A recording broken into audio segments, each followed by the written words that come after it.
Кутмандуу кечиңиздер менен урматтуу студиянын коноктору жана теле көрүүчүлөр, сиздер менен Театр форум программасы жана мен Дарика Аманбаева. Биз бүгүн талкуулоочу маселе бул муундардын арасындагы пикир келишпестик.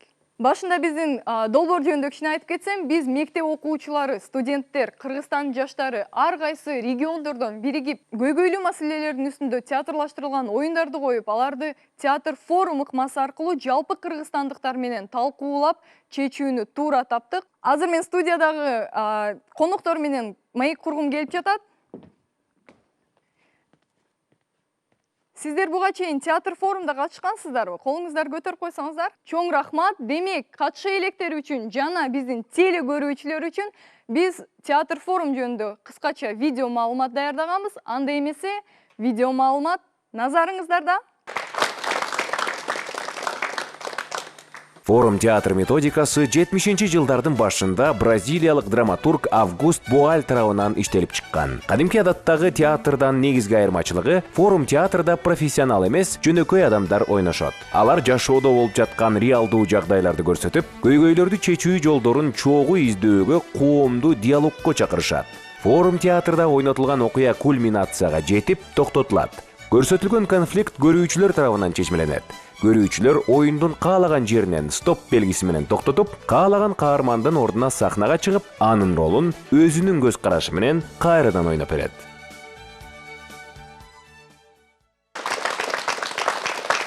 Демек, азыр бүт баарыбыз театр форум эмне экенин жакшы билип алдык деп ишенемин. Биз азыр сахналаштырган оюнду баштайбыз, бирок баштаардын алдында бүгүн бизде абдан жакшы мүмкүнчүлүк бар. Биз ой пикирлерибизди жөн эле сөз жүзүндө калтырбастан, аларды иш аракет аркылуу ойноп көрсөтүп бере алабыз. Демек, театр форумда бир салт бар. Мен азыр 1, 2, 3 дегенде сиздер болгон күчүңүздөр менен мотор деп сахнаны көздөй айтып койсоңуздар, биздин театр форумдун актерлору оюнду баштайт. Даярсыздарбы? Анда эмесе 1, 2, 3 мотор!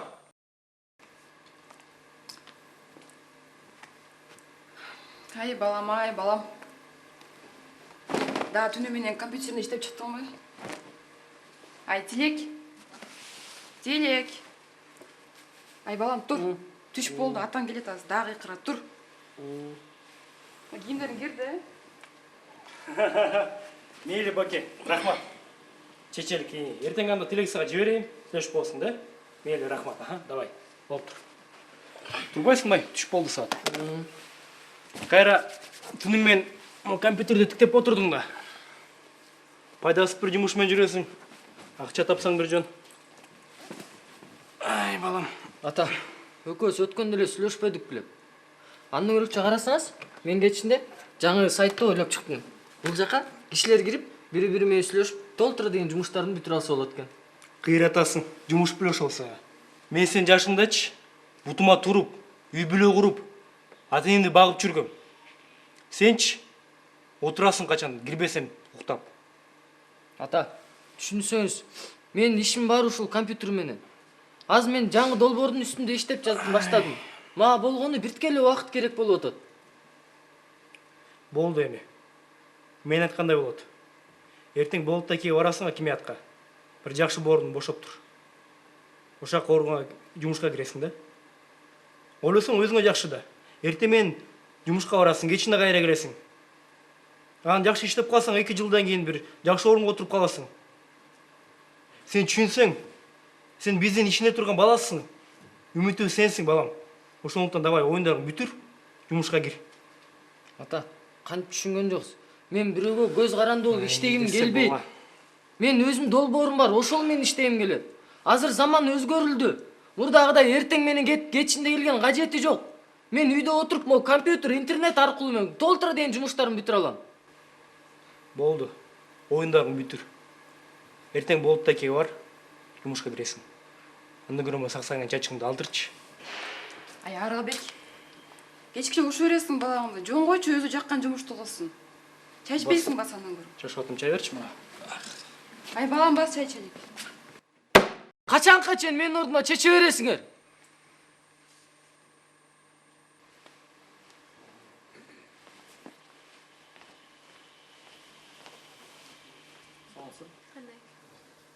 Ай жібек, тей помидор салат жаптың ба? Уақыт жоқ болып отыр. Қаншадан болып қалыптыр аз помидор? Аябай қымбаттап кетіптір. Чоғышқа ешкім кіріспеді ме?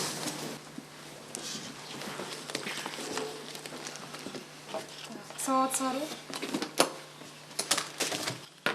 Так, чоғышты баштайлық. Эльмира Муратовна. Бала бақчы ойыншы отчет даяр бұл? Даяр бол өле қалды. Даяр бұл өле қалды? Мен сері қачан берділем мұны? Даяр болып қалды. Түшін отасар ертең Аким келіп текшерет, мен емес Аким. Ертең тездетпейсің. Так, Тилек. Ооба жа. Мен сен отчеттық сунуштарын қарап шықтым. Жарабайды. Гүлнур Асаналиевна, мүмкүн болсо кесиптештериме түшүндүрүп көрбөймүн. Балким макул болуп калар. 5 минут.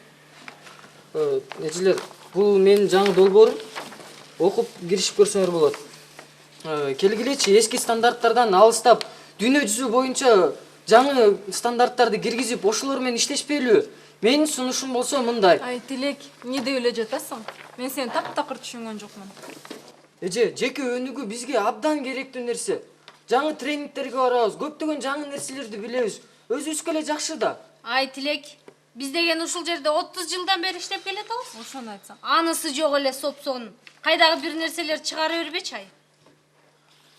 Сен өзүң жумушуңду так аткарчы, башкалардыкына кийлигишпей. Эже, кантип түшүнбөйсүңөр? Кыргызстанды биз өнүктүрбөсө ким өнүктүрөт анда? Ай, болду эми. Улууларды сыйлаш керек. Биз сага айтпадыкпы? Ал оюң болбойт. Туура айтасың жибек. Болбойт дегенде болбойт да ай.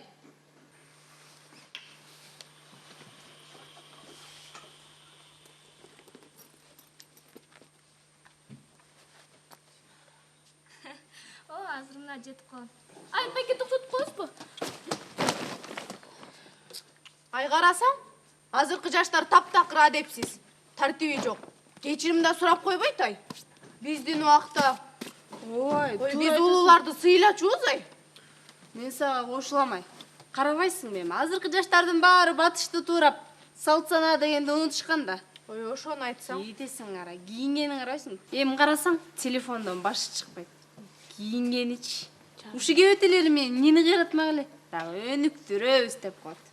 Мына биздин заманда союз учурунда. Кечиресиз эже. Менин оюмча сиз туура эмес айтып жатасыз. Ай, мына азыр айтсаң азыр жок, кебетең менен сенин. Эй, сен эмне ата-энеңден тарбия көргөн эмессиң бия? Эже, силердин убакта заман башкача болчу. Азыр деле биз жаштар өнүгөлү, бутубузга туралы деп жүрөбүз. Силер болсо аны көрбөй жатасыңар. Эмне дейт я? Биз көрбөй жатабызбы? Биз көрбөй атыптырбыз. Ай бала, азыраак сүйлөсөң боло я? Силер уулу муун катары бизге жол көрсөтүп, колдобосоңор, биз колубуздан келишинче аракеттенип бутубузга туралы деп жүрбөйбүзбү?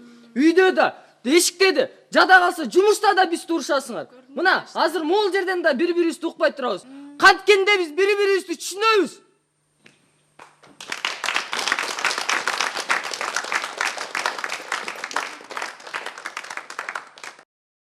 Бул биздин сахналаштырган оюн болду. Азыр менде бир нече суроо бар сиздерге. Биринчи суроо бул жакта кандай көйгөйлөрдү, кандай маселелерди көрсөттү ушул сахналаштырган оюн? Кандай деп ойлойсуңар? Бул жакта ой бар экен? Жаштар менен чоңдордун арасындагы келишпестиктер жөнүндө сөз болуп кетти. Тыйындын эки жагы бар сыяктуу. Жакшы жаштар да бар, жаман жаштар да бар. Бүркүт учуу үчүн жаралгандай, жаштар ийгиликке жетүү үчүн жаралган. Аларга биз бардык шарттарды түзүп берүүбүз зарыл. Менин оюм ушундай. Чоң рахмат оюңузга. Сиз келишпестик болду дедиңиз, Аны каяктан байкадыңыз? Кайсы жерде келишпестик? Мисалы, ата-энеси менен баласынын ортосундагы келишпестик. Бул жерде иштегенде чоңдор менен чоң муундун өкүлдөрү менен жаш муундун өкүлдөрүнүн ортосундагы келишпестик. Жана ошондой эле биздин автобустагы чоң муундун өкүлдөрү менен биздин балабыздын ортосундагы келишпестик бизге шарт түзбөдү. Чоң рахмат. Бул жакта муундардын арасындагы келишпестик деген ой болду, Сиздердин оюңуздар боюнча ушул муундардын арасындагы келишпестик деген кандай түшүнөсүздөр? Айтып берсеңиздер. Саламатсызбы? Менин оюм улуу муундун мезгилинде көз караштар такыр башка болчу. Анан мезгил өткөн сайын техника өнүгүп, жаштардын көз карашы да өзгөрдү да. Ошол себептен пикир келишпестиктер өнүгүп, ал адамдар айткан нерсени кылып көнгөндүгү үчүн азыркылар болсо жаңы изденүүлөрдү издегендигинде да. Көз караштар деп атасыз. Кандай жаңы көз караштар азыр бар? Азыр жаңы көз караштар деген ар ким өз каалаган жумушу менен алектене алат. Жана ошондой эле өзү каалаган нерсени ишке ашыруу үчүн ар кандай мүмкүнчүлүктү түзүүгө аракеттенет да. Жаштар көбүнчө индивидуалдуу иштегенди жакшы көрөт, умтулат. Чоң рахмат сизге. Азыр дагы суроо, ушул муундар арасындагы келишпестик дедик, Мунун себептери эмнеде? Бул жерде улуу муундан кичи муунга экөөнүн ортосундагы сый урматтын келишпестиги ата энеси деле ошол балага түшүндүрүп, баягы жакшы жол көргөзүп эметип атат да. Биз ошону туура пайдаланып, ошолордун акылы менен биз ушул даражага жетип окуп чокуп атабыз да туурабы?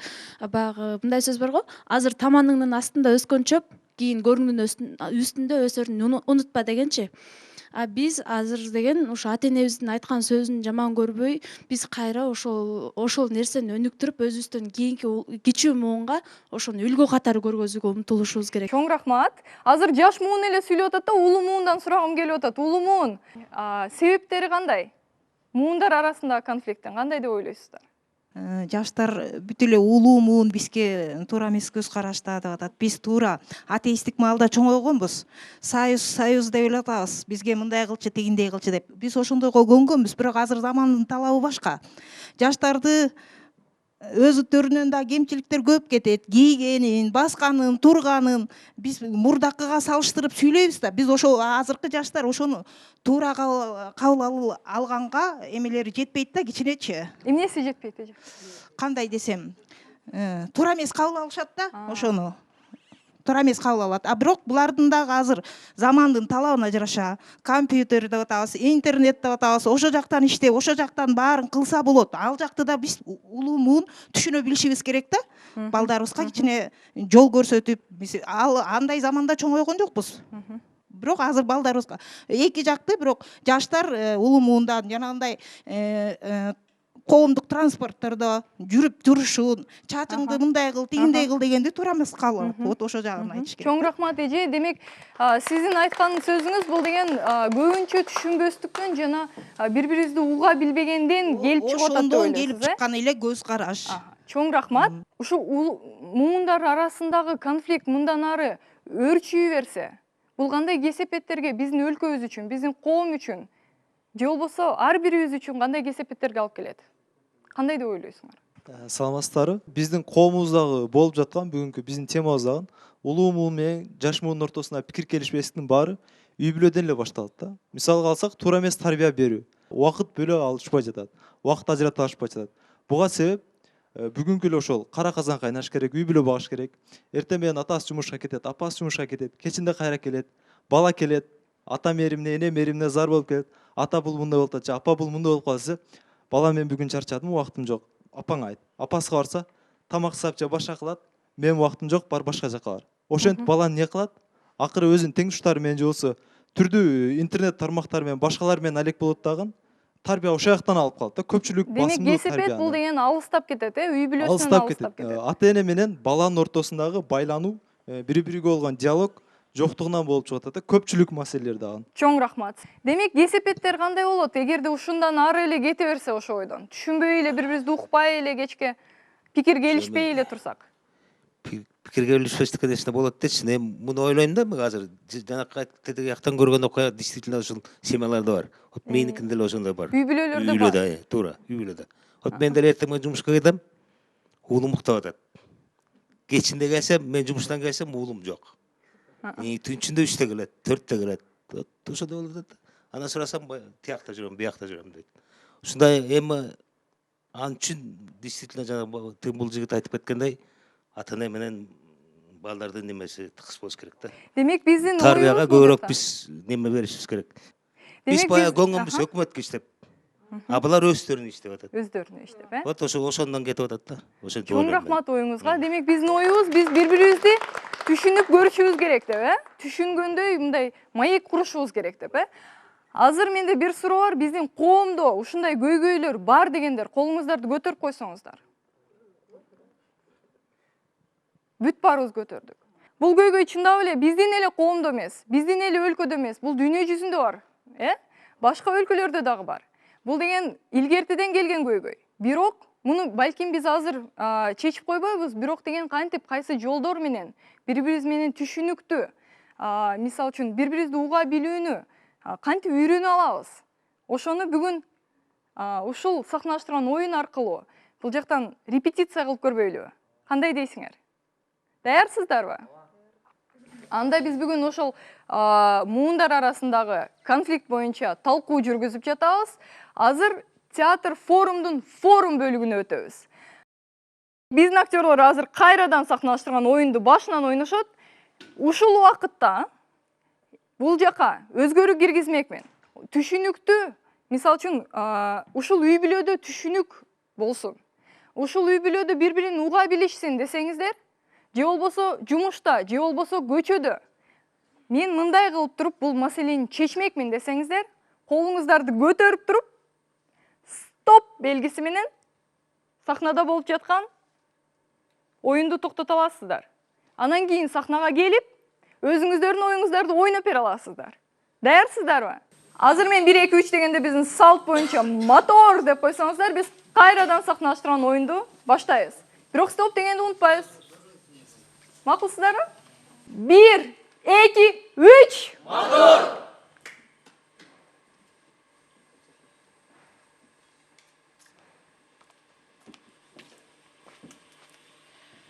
Ай, балам, да түнү мен иштеп чарчады окшойт. Ай, Тилек. Балам тура кой. Ай, түш болду, атаң келет, аз дагы урушат, тур. Стоп. Geliniz. Kol çarpı. Adınız kim? Tilek. Tilek, siz kimin oruna geldiniz? Tilek'in oruna geldim. Tilek'in oruna geldiniz. Abdan жақшы, qayсы малдан? Atası менен сүйлөшүп жумушка жаңа жумуш жөнүндө. Атасы келип отурганда, Отурган. Келиңиz.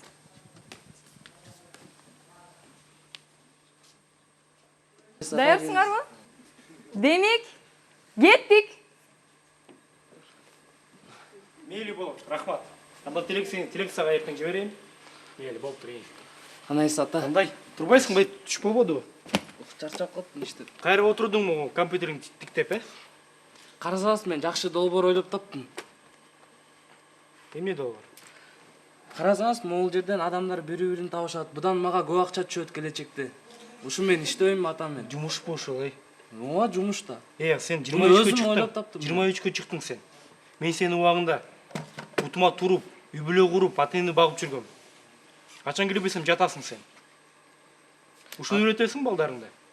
Балдарым үйрөнө турган өздөрү да бар да, кийин дагы Кыргызстан өнүксө дагы көп нерселер чыгат. Болду, көп сүйлөбөчү. Эртең эме алабыз. Мен Болот экең сүйлөшүп келдим. Эртең акимиятка барасың, аякта жумуш бар экен.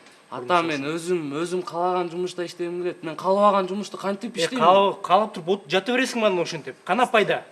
Пайда жок болсо да сиздей адамдар үчүн зыян келип атат. Көрбөйсүң үйгө, Ата мен деле карып калдым, 60-ка чыктым мен, Мени ким багат экен анан? Мамаң деле карып калды. Жайыл айтсаңыз, мына карасаңыз, тааныш мен жумушка кирдим деп коюн. Ал жумушту билбесем мен кантип иштейм? Кыргызстанга зыян келет андай. Ошон үчүн өнүкпөй атат. Сен окудуң, юрист болуп окудуң 5 жыл. Ата мен эми жумушка киресиң эми. Юрист болуп иштегимден келбейт. Өзүм каалаган жумушум бар. Болду, Ар ким өзү каалаган жумуш. Болду, көп сүйлөбө. Мен айттым, эртең барасың Болот экең менен. Акимиятка киресиң. Кирбейм ата. Анан кийин жакшы көтөрүп калсаң, чоң киши болосуң. Көрөсүң баламды. Апа айтсаңыз түшүндүрүп болбойт андай. Мен өзүм каалаган жумушту иштешим керек. Болду.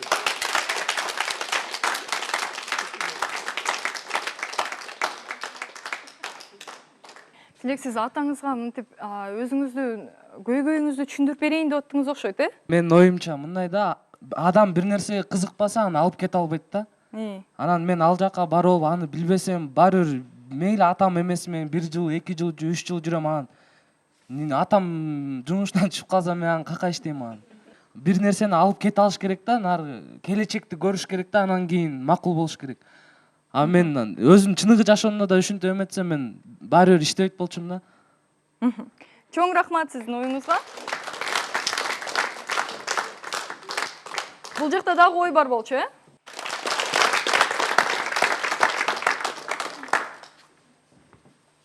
Атыңыз ким? Мен атым Дайыр. Мен бул жакта ата менен баланын маегине бир ой бар болчу. Кимдин ордуна келдиңиз? Атанын. Атанын ордуна.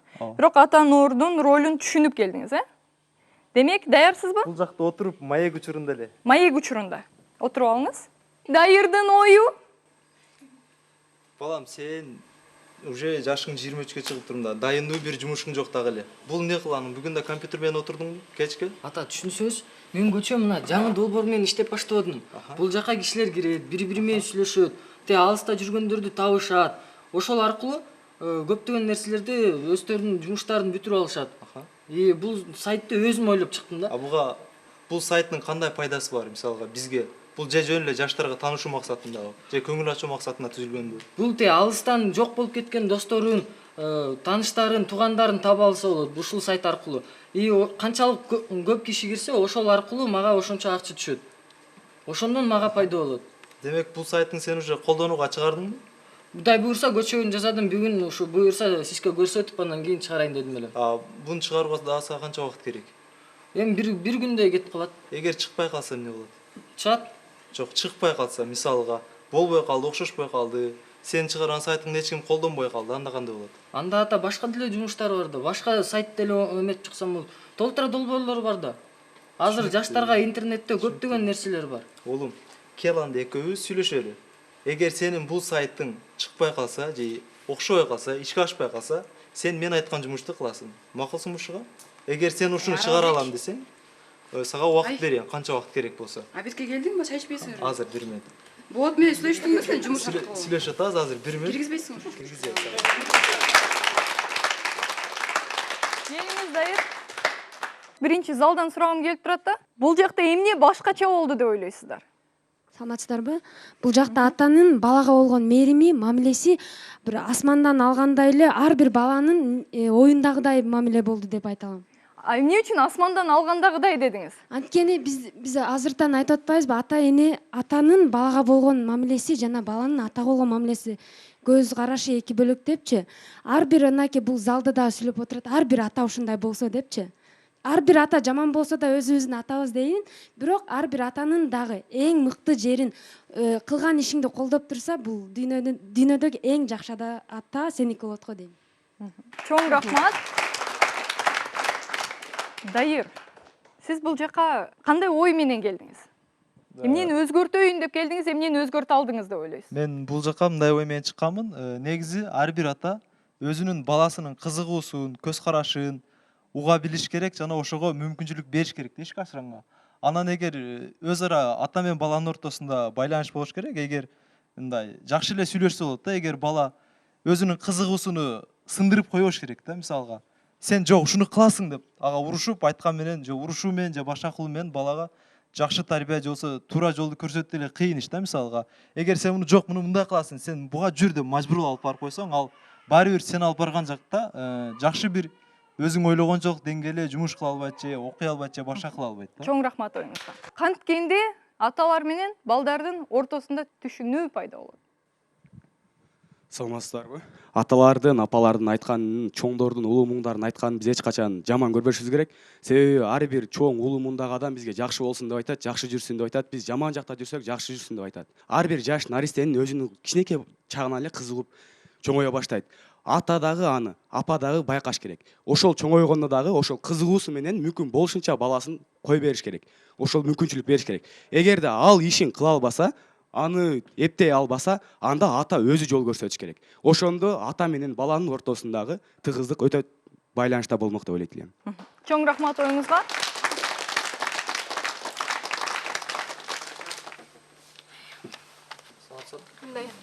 Ай, Жибек, ти салат жаптыңбы? Стоп. Атым Сайкал. Сайкал, сиз кимдин ордуна келдиңиз? Мен эки жерде иштеген эженин бирөөсүнүн ордуна келгим келди. Кайсы кимисинин ордуна? саат жабайлычы деген. Кеттик. Демек сиз Эльмира Муратовнанын ордуна. Анда эмесе жибектин ою. Чогушту баштайлы кандай? Эже, уруксатпы? Менде бир сунуш бар эле. Эльмира Муратовна. Сунушумду угуп көрөсүзбү? Биздин сунуш бар да, менин жакын досум. Тилектин идеясын мага айтып кетти да. Аны сиз мүмкүн болсо сиздердин директоруңарга акимиятка жеткире аласыңар депчи. Азыр заманбап технологиянын заманы, өзүңүзгө белгилүү. Тилек ошол технологиялардын бирөөсүн ишке ашыруу максатында аябай сонун долбоор ойлоп таптыр да. Ал сизге да, мага да бул жалпысына чечелүү проект. Эльмира, Сизчи, ошол проекттечи катышсаңыз, сизге каржылык жактан дагы жана социалдык жактан дагы ал жагы нерсенин баары менен башыңды ооруп эмне кыласың, ошону айтчы. Азыр биз 21-кылым техника, технологиянын заманында жашап атпайбызбы? Ай, сен неберелериң бар, ошону ойлочу андан көрө. Неберелерим мага ошол техника жана техника. Эмнеге муну силер айтып атасыңар? Ошол элдин, карапайым элдин көйгөйүн жеткирүү бул биздин башкы максат. Так, Эльмира Муратовна, бала бакча боюнча отчет бүттүбү? Бүткөн. Мен бала бакчага жаңы Тилектин реформасын колдоп жана долбоорлорун ишке ашыруу максатында аябай сонун долбоор ойлоп тапкам. Азыр Тилектин долбоору боюнча бул социальный сайтта бардык жаштар өзүнүн оюн терең жана кыска. Мен оюн бөлбөй туруңуз. Бул жерде бири-бири сүйлөө керек, Жибек айым. 30 жылдан бери иштеп бүгүн жолуп калгансың сен. Мага аябай Тилектин ою дем күч берип атат да. Ошон үчүн мен 30 жылдан бери ишке ашыра албаган оюму бүгүн Тилектин ою менен ишке ашырайын деп аттым. Тилектин долбоору боюнча иштеп атасыңар? Себеби Тилектин долбоору бизге да, сизге да, жаштарга да, карыларга да бирдей кеткен долбоор экен.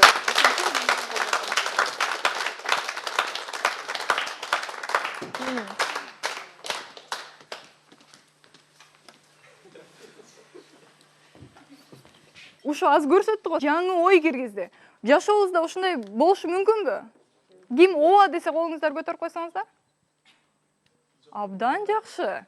Демек, сиз эмнени башкача жолдор менен мисалы үчүн жеткизип көрдүм дейсиз. Тилектин оюн бул жерде. Мен бул жерде эки нерсени көрсөткүм келди. Биринчиси чоңдордун жаштарга болгон көз карашынын жоктугу. Ал буттосулары. Кандайча? Мисалы көрдүңүзбү, ал жерде мен оюмду түшүндүрүп атканда Тилекти эч кимиси колдобой жатты. Мисалы аны мен ордунда башка эле чоң улуу мундунун өкүлү түшүндүргөндө бул жерде ой такыр башкача болмок да. Кандай экен, угуп койгойлу депчи. Анан бул жерде менин оюм буларга канаттандырарлык эмес да. Тилекти колдогон адам жок болду. Мен Тилекке колумду сунуу максатында ушул ойду киргизип аттым. Чоң рахмат. Кол чабабыз. Бул жакта дагы башка ой барбы? Келиңиз. Бул жака чыккан бул оңой эмес да, туурабы? Ошол аябай кол чаап турабыз, чыккан адамга. Келиңиз. Саламатсызбы, менин атым Мира болот. Мен азыр начальниктин ролун аткарайын дегем да. Начальниктин ордуна келдиңиз, Кеттик. Мира начальниктин ордуна кандай реформаларды алып келет экен? Көрөлү. Саламатсызбы, кесиптештер. Бүгүнкү манай кандай? Рахмат. Жакшыбы? Сиз кандайсыз? Иш манайбы? Жакшы. Бүгүнкү биздин чогулушууну отчеттордон баштайлы. Кандай сунуштар бар? Так, сиз бакча боюнча Эльмира Муратовна даярдап келдиңизби отчет? Отчет даяр болуп калды. Даяр болуп калды. Эмне айынан бүтө элексиз? Уже бир жума болуп калды убакыт. Биз деген иштеш керекпиз. Бизде убакыт тартыш, билесиз да өзүңөр. Ошон үчүн кичине аракет кылсаңыз болот. Сиздин алдыңызда канча киши иштеп атат? Гүлмира Асановна, жакында бүтүп калат. Мен бүтөйүн эле деп калдым. Мен деген бала бакча боюнча иштеп атам, өзүңүз билесиз. Ал жака бардым. Ал жака барганда ремонт боюнча кичине сөздөр болуп калды. Ошого байланыштуу мен отчетторду толугу менен бүтүрө алган жокмун өз убагында. Түшүнүктүү. Канча күн срок керек сизге? Мага 2-3 күндөй го дейм. Түшүнүктүү. Эмкиси сиз Менске тапшырып койгом. Тапшырып койдуңуз, бардыгы. Так, жазып коюп турмун, эмне бир.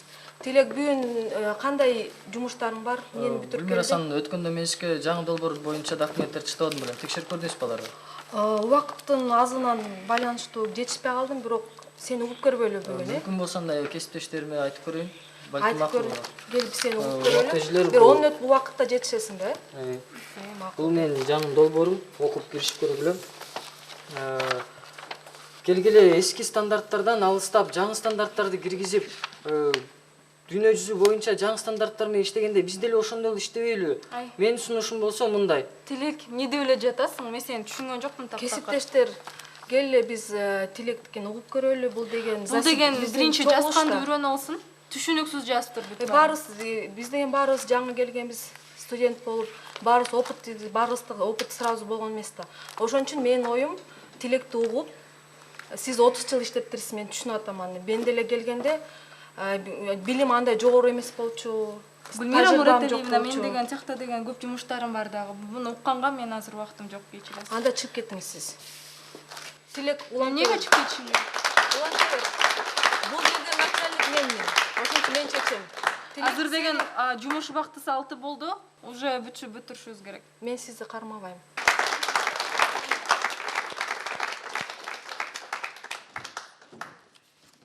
Эгер рухсат болсо, сиз кайсы жерде иштейсиз? Мен өзүм өкмөттө иштегем, азыр убактылуу бошмун. Өкмөттө кайсы уюмда? Ал секрет болуп турсун, да? Секрет болуп турсун. Макул. Анткени абдан мындай начальник катары сүйлөшкөндөрүңүз ошо билинип калды да, ошондой жерде иштеген экенсиз, Рахмат. Чоң рахмат. Демек, оюңуз бул жакта башка эмнени алып келдиңиз деп ойлойм? Оюм, ар бир начальник эгерде өзүнүн коллективинде жакшы атмосфера, иш жакшы өтсүн десе, ар бир өзүнүн алдында иштеген адамдарга мамилеси түз болуш керек. Анткени ал өзү деле начальник болуп келгенде сразу келип отуруп калган эмес. Ал өзүнүн акылы менен, балким тажрыйбасы менен ошого жеткен да. Мен биякта Тилекти кичине колдоп, долбоорун угуп, анан оюмда өзүм чече албасам дагы акимге сунуштарын киргизейин дегем да. Бул жакта начальниктин мүнөзүндө эмнени өзгөрттүңүз?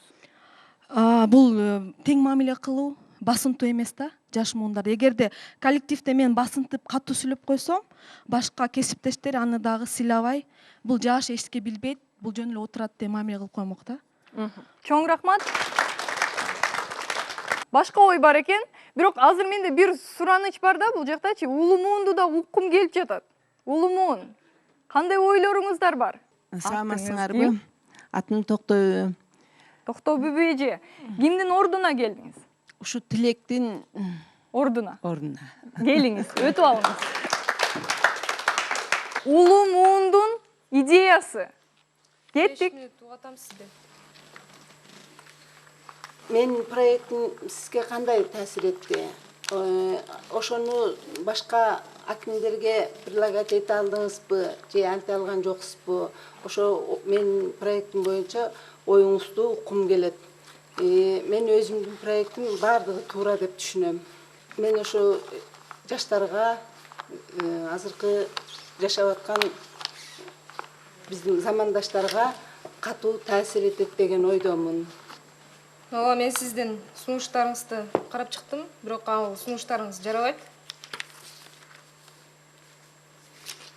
Дагы кайрадан иштеп чыгып, мен немеме кабинетиме алып барып койсоңуз. Кайра иштейин анда.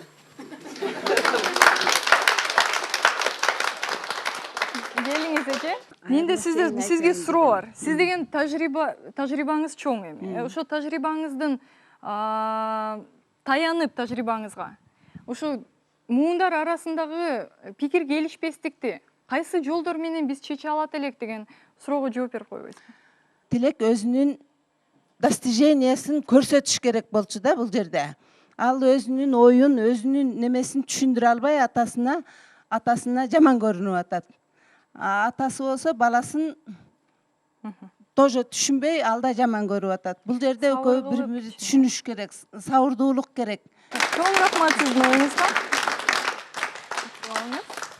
Демек, сабырдуулук бул дагы бир жол экен, азыркы интервенциядан көрдүк. Азыр мына жетип калам. Ай, байке токтотуп коесузбу? Стоп! Атыңыз ким? Атым Нуржигит. Кимдин ордуна келдиң? Тилектин ордуна. Тилектин ордуна. Кайсы жерден? Башынан, Нуржигиттин ою.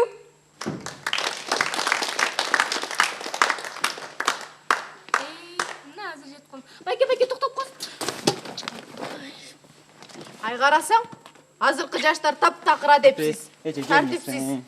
жаштардын атынан мен кечирим сурап коеюн. Кечирип коюн, шашып аткан турбайбы эже? Эмнеге сен кечирим сурайт экенсиң? Өзү сурасын. Жаш мундардын өкүлүнүн атынан эми тарбия көргөн жаштарбыз. Сени түшүндүк, кечирим сурап атасың балам. Бирок өзү сураш керек да. Ооба эже, бирок мындай маршрутканын стандарттары боюнча бул жерде адам өтөт, артынанчы 5-6 ряд бар. Ошон үчүн бул жака коюп койгонубуз сизге тура эмес болуп калды.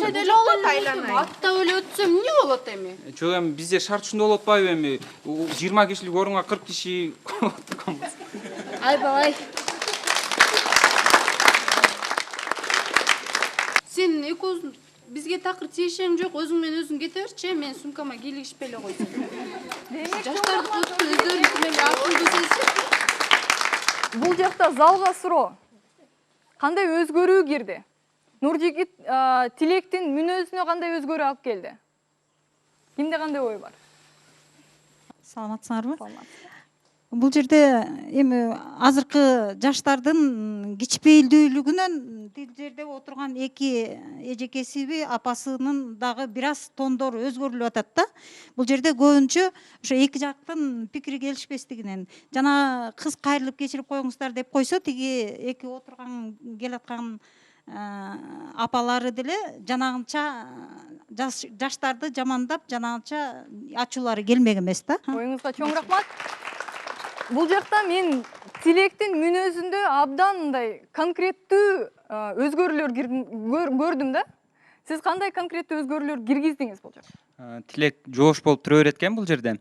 А мен бул жерде ошол жаштардын атынан, жаш муунун атынан мен кечирим сурагым келди, улуу муундан. Бирок бул жакта стандарттар жөнүндө айтып бербедиңиз. Айтып бердим туура. Себеп дегенде улуу муун көп нерсени мындай билбейби же эптей албайбы, автобуска чыксаң 5-6 пакетти кармап, тосуп, эмелерди, орундуктарды.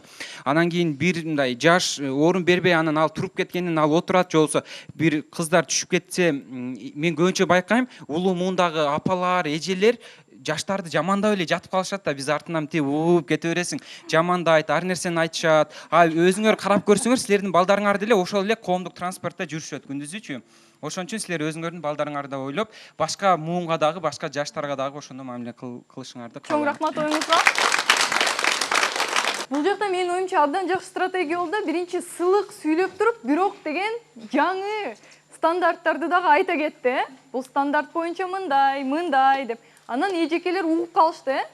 Көрдүңөрбү, сумкасын дагы алып кичине мынтип отуруп калды. Бул жакта 40 киши өтүп атса деп, Жакшы. Бул жакта дагы башка ойлор барбы? Келиңиз. Кол чабабыз.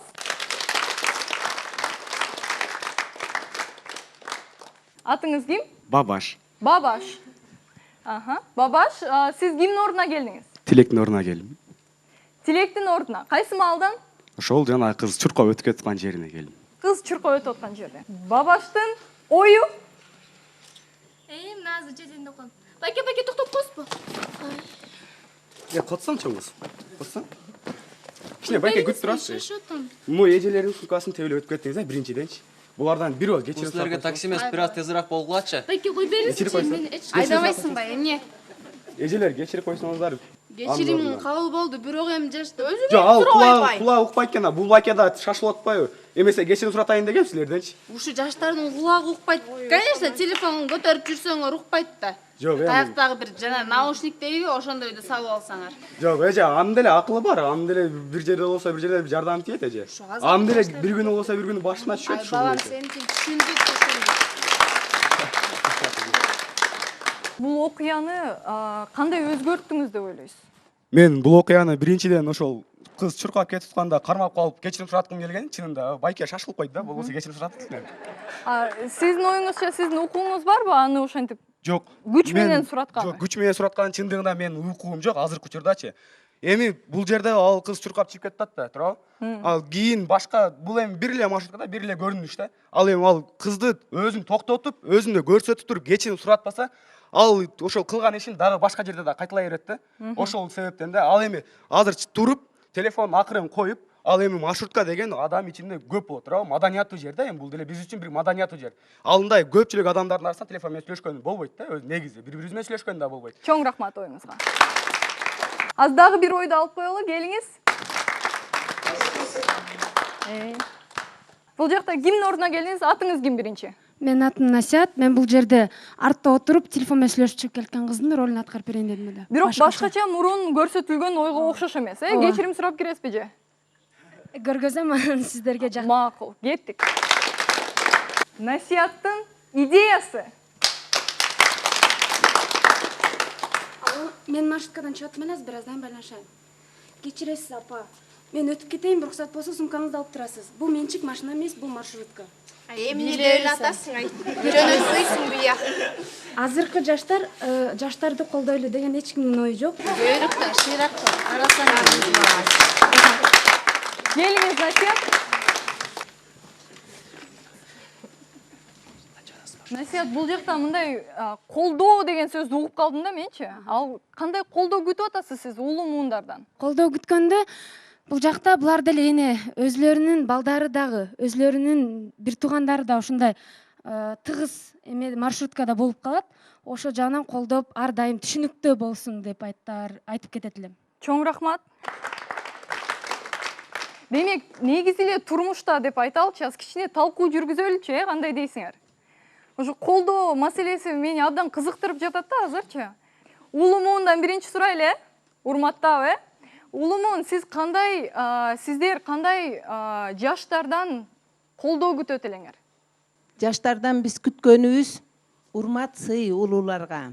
Алгыс шашып түшүп баратат. Кетип баратып тиги сумкалар тебелеп кетти. Артын карап кечирим сурап эле чыгып кетсе болмок. Биз деле жаштарды жакшы түшүнөбүз. Биз мурун Советтер Союзу учурунда саат менен иштеп, саатыбыз бүткөндөн кийин отурбай үйгө кетип, өзүбүз оокатыбызды жасачубуз. Азыркылар сааты да жок, выходной да жок, отпускасы да жок. Өздөрү билгендей күнү түнү аракет кылып жашашып атышат. Ар бир улуу муундун бизге айтылган накыл сөзү, батасы биз үчүн чоң жетишкендикте, ар бир чоң адамдын рахматына биз кандай десек энергия, кубат алып жашайбыз да. Ошондуктан булар дагы жок дегенде башың өссүн, улуу адам бол деп койгон сөздү айтып койсун деген гана ниетим бар. Бүгүнкү биздин берүүнүн негизи максаты бул деген негизи муундар арасындагы конфликт бул деген илгертеден келаткан жанагындай конфликттердин бирөөсү да, түшүнбөстүктөрдүн бирөөсү муундардын арасында. Бирок биз канткенде ал муундар арасындагы конфликтти чече алабыз. Бул жакта ойлор болду. Эки муундун өкүлдөрү айтышты. Биз бири-бирибизди түшүнгөндө, бири-бирибизге сабырдуулук менен мамиле кылганда, сый урмат болгондо биз бири-бирибизди түшүнө алабыз деди. Чоң рахмат сиздерге бүгүн активдүү катышып бергениңиздерге. Мен азыр бул сахнага биздин театр форумдун актерлорун чакырып кетем.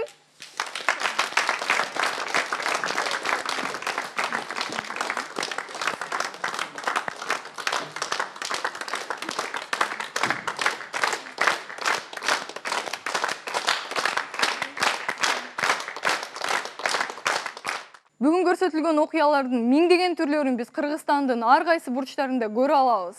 Достор, келгиле, мындай окуяларга учурунда баа берип, учурунда көңүл буралы. Колубуздан келишинче жардам берели. Мындай окуялар биздин коомдо болушуна жол бербейли. Сиздер менен театр форум телеберүүсү болду. Бизди ар бейшемби күнү кечинде көрүңүздөр. Кийинки көрүшкөнгө чейин аман болуңуздар.